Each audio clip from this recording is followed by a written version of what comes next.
प्रिय पाठकों, अब तक हमने रश्मि रथी पर विचार किया या हम रश्मि रथी पर विचार कर रहे हैं और हम इसमें देख रहे हैं कि राष्ट्र कवि दिनकर, जिनका पूरा नाम रामधारी सिंह दिनकर है और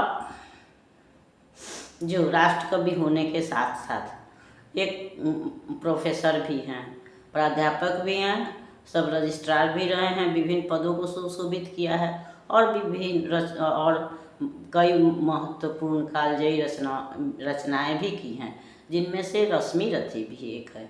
रश्मि रथी में कर्ण को उन्होंने रश्मि रथी की संज्ञा दी है, जो किरणों के रथ पर सवार है। और हम यह जानते हैं कि कर्ण जो है वह सूर्यपुत्र है और अंत में जब उसकी मृत्यु भी होती है तो उसके शरीर से एक किरण निकल करके सूर्य में समा जाती है। यही कारण है कि दिनकर जी ने कर्ण को रश्मि रथी की संज्ञा दी है।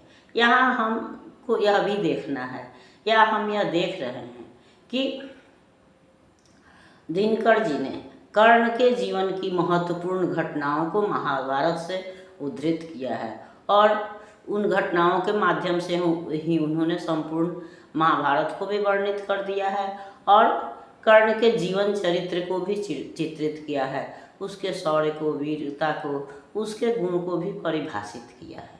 तो प्रथम सर्ग में हमने देखा कि कर्ण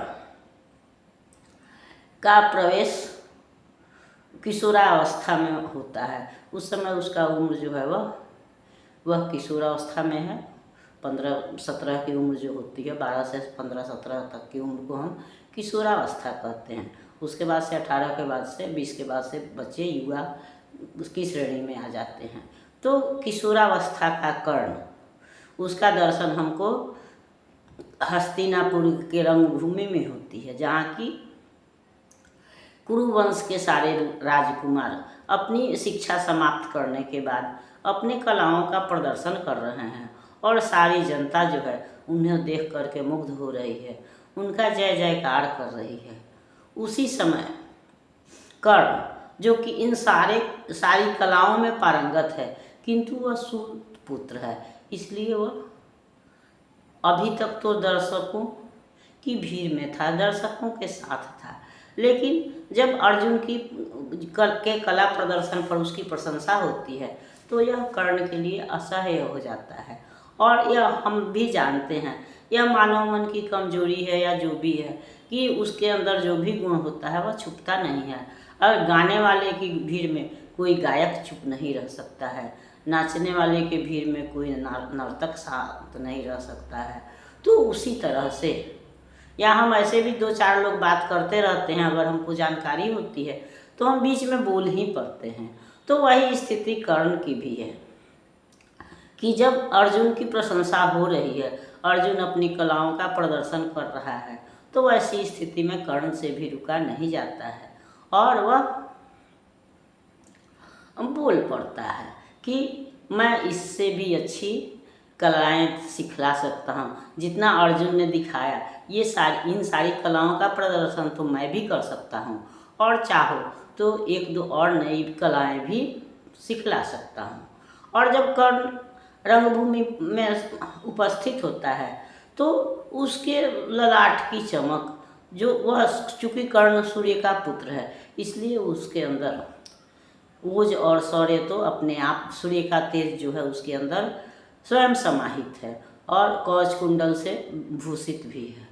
तो उसके तेज को देख करके जनता की या राजकुमारों की कौन कहे, कुरुकुल के वयोवृद्ध श्रेष्ठजन गुरुजन भी चकित हो जाते हैं और उसके शौर्य को देख करके उनको यह भी लगता है कि यह तो अर्जुन से भी श्रेष्ठ है।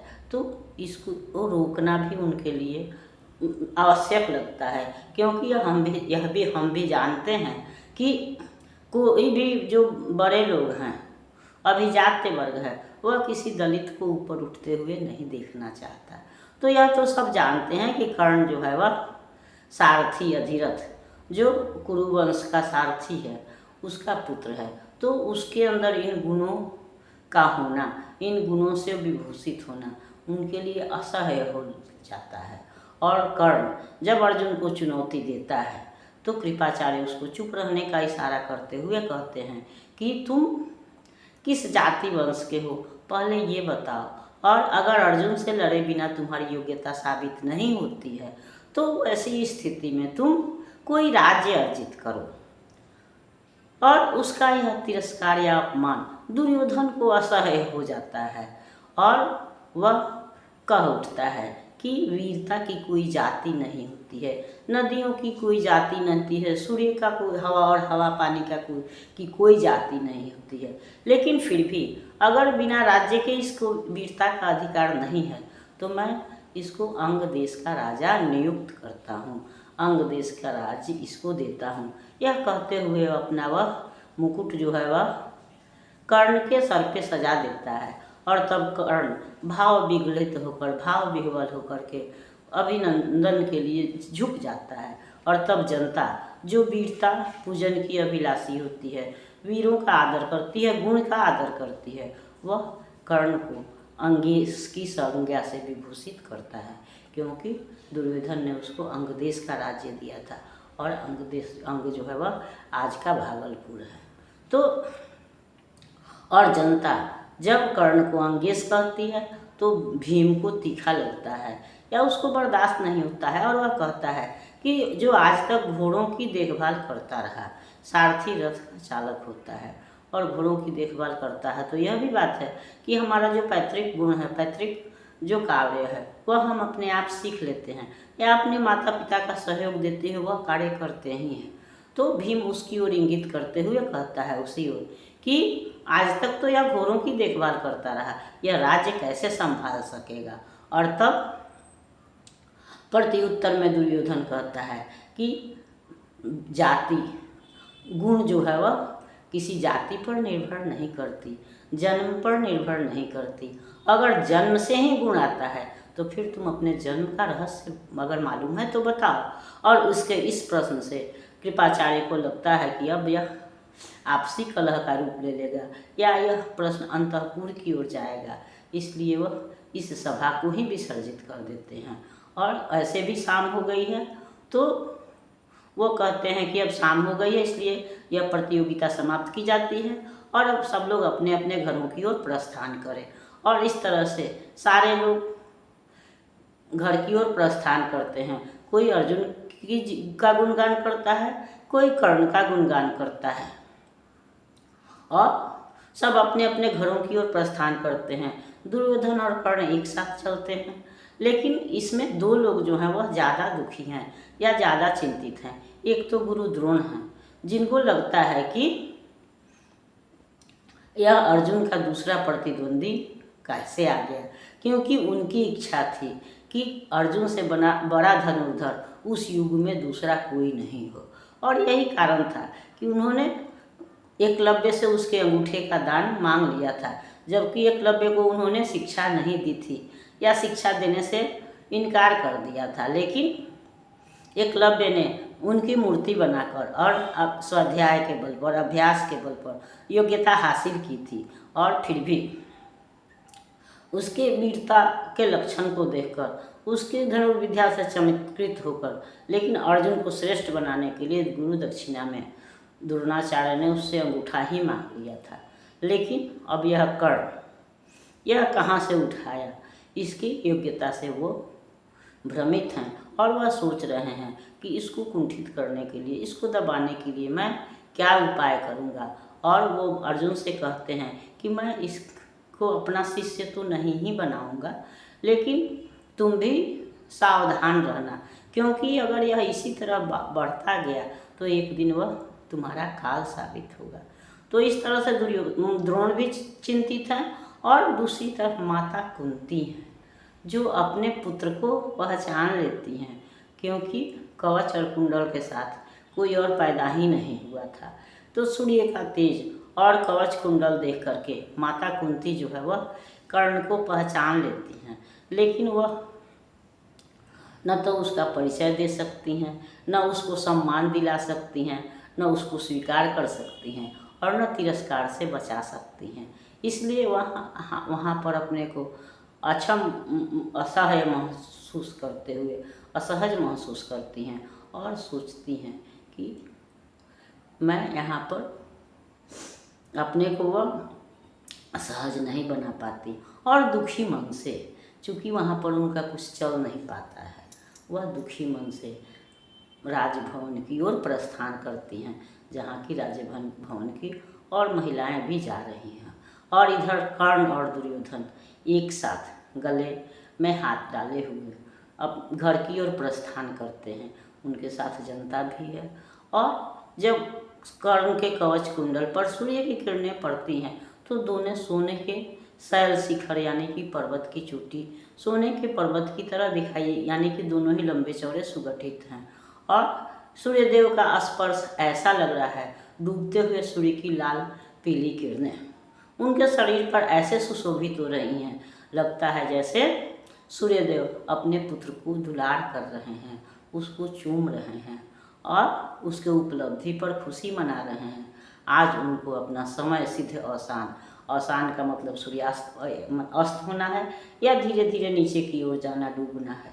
तो आज सूर्य को अपना डूबना भी आवश्यक नहीं लग रहा है, क्योंकि वह आज अपने पुत्र की उपलब्धि पर खुश हैं और वह अपने पुत्र का अभिनंदन कर रहे हैं, चूम रहे हैं। और यह हम सब जानते हैं कि हमारे बच्चे जब कुछ बड़ा कार्य करते हैं तो हमारे अंदर खुशी महसूस होती है।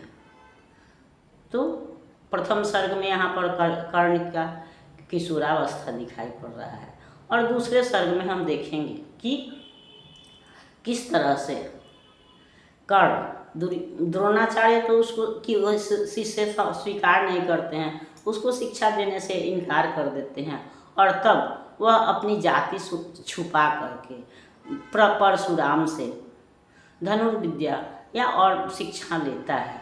और वह जब उसकी शिक्षा समाप्त होती है उस समय तक यह भेद खुल जाता है कि वह